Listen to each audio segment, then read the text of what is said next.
President resign कर जाता automatically senior vice president पे होती है। सीनियर वाइस प्रेसिडेंट भी नहीं है, वाइस प्रेसिडेंट कुलवंत सिंह भाट है। एग्जीक्यूटिव बुला के उनको पावर दी गई है और इसमें कोई भी चीज गलत नहीं है। बाहर ये कहा जा रहा है, जो सरसा साहब क्लेम कर रहे हैं कि जनरल हाउस मेरा इस्तीफा एक्सेप्ट कर सकता है, उन्होंने भी इस्तीफा उनका रिकमेंड किया है जनरल हाउस को, उन्होंने एक्सेप्ट नहीं किया। एग्जीक्यूटिव हमेशा रिकमेंड करके जनरल हाउस को भेजती है, जनरल हाउस बुलाया जाएगा, वो एक्सेप्ट हो जाएगा। 12 में से 9 वोटें कुलवंत सिंह भाट को पड़ी हैं, 3 वोटें सरसा साहब को पड़ी हैं। सरसा साहब को बाहर का रास्ता दिखा दिया। मैं समझता हूं कि सरसा के पास जो भी अथॉरिटी है वो इलीगल है। साइनिंग अथॉरिटी जब एग्जीक्यूटिव बोर्ड ने उसको दे दी, और मनजिंदर सिंह सिरसा खुद रिजाइन कर चुके हैं। रेजिग्नेशन में क्या लिखते हैं, विद इमीडिएट इफेक्ट। आज वो वापस क्यों ले रहे हैं? सरसा साहब ने तो प्रेस कॉन्फ्रेंस बुला के जाके उन्होंने इलेक्शन डायरेक्टर को भी भेजा, उन्होंने कोर्ट में सबमिट किया है कि मैं केस वापस ले रहा हूं, ये मेरा इस्तीफा है। सरसा साहब के ऊपर तो कंटेम्प्ट भी बन सकती है, लीगल आदमियों से पूछना पड़ेगा। आप देख रहे हैं नवोदय टाइम्स पंजाब केसरी टीवी। 2 दिन पहले दिल्ली सिख गुरुद्वारा मैनेजमेंट कमेटी की एग्जीक्यूटिव बोर्ड की बैठक हुई, जिसमें कुलवंत सिंह भाट को कार्यकारी अध्यक्ष चुन लिया गया है। हमारे साथ मंजीत सिंह जीके हैं, पूर्व अध्यक्ष भी हैं दिल्ली कमेटी के और जागो पार्टी के अध्यक्ष हैं। जीके साहब, जिस तरीके की ये जो कार्यकारी कमेटी बैठक हुई है, क्या ये जो कुलवंत सिंह भाट को अध्यक्ष चुना गया है, क्या ये सही है?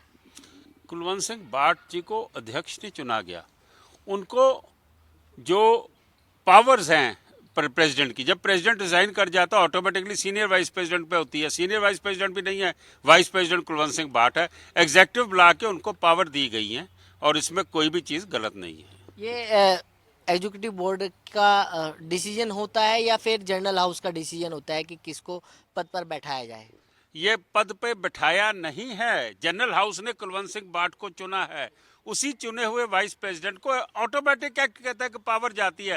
एग्जीक्यूटिव बोर्ड ने उस पर मोहर लगा दी, जो एक्ट हमारा कहता है।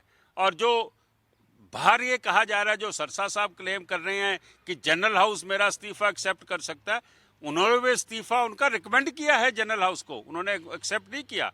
एग्जीक्यूटिव हमेशा रिकमेंड करके जनरल हाउस को भेजती है, जनरल हाउस बुलाया जाएगा, वो एक्सेप्ट हो जाएगा। लेकिन गुरुद्वारे का काम थोड़ी रुक सकता है कि वो सरसा साहब को देखता रहे कि वो साइन करेंगे कि नहीं करेंगे। मैं समझता हूँ कि गुरुद्वारे का काम सुचारू रूप से चलने के लिए जो भी कुछ किया गया उस दिन एग्जीक्यूटिव बोर्ड में, 9 वोटों से 12 में से 9 वोटें कुलवंत सिंह भाट को पड़ी हैं, 3 वोटें सरसा साहब को पड़ी हैं। सरसा साहब को बाहर का रास्ता दिखा दिया गया। लेकिन ये मैं इसलिए पूछ रहा हूँ कि आप 6 साल तक प्रधान रहे, टेक्निकल चीज़ आप ज़्यादा जानते हैं कि किस तरीके से कमेटी का गठन होता है, कौन कार्यकारी अध्यक्ष होता है, कौन अध्यक्ष होता है।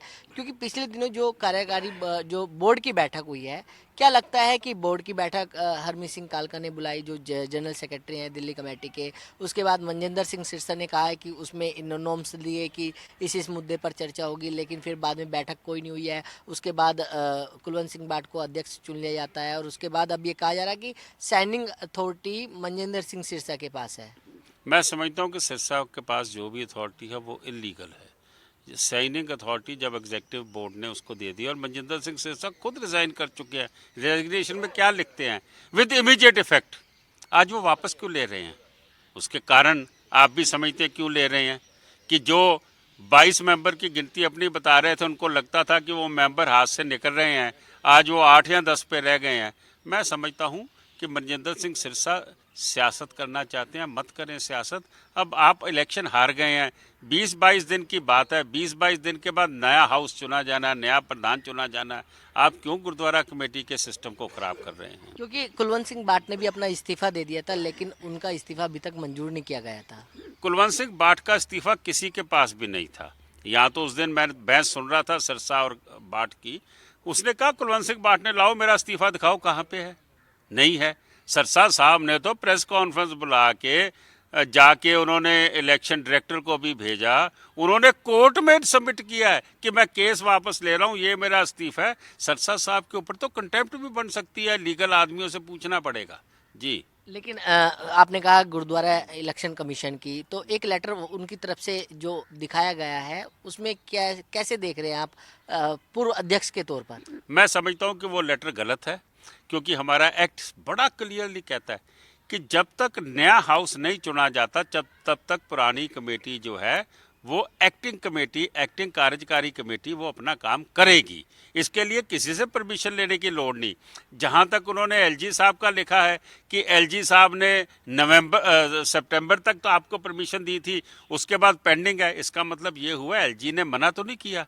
मना कर भी नहीं सकते, इसलिए नहीं कर सकते कि दिल्ली गुरुद्वारा कमेटी के अंदर 4000 एम्प्लॉयज़ हैं, स्कूलों में, कॉलेजों में, गुरुद्वारा कमेटी में 30 स्कूल हैं, 8 कॉलेज हैं, कई हॉस्पिटल हैं।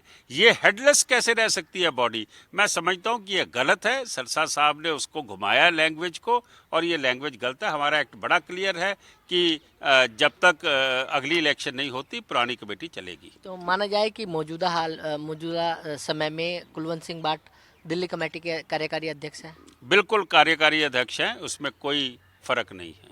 लेकिन कुछ कहा जा रहा है कि अगर नॉर्म्स की बात करें तो मनजिंदर सिंह सिरसा अध्यक्ष हैं।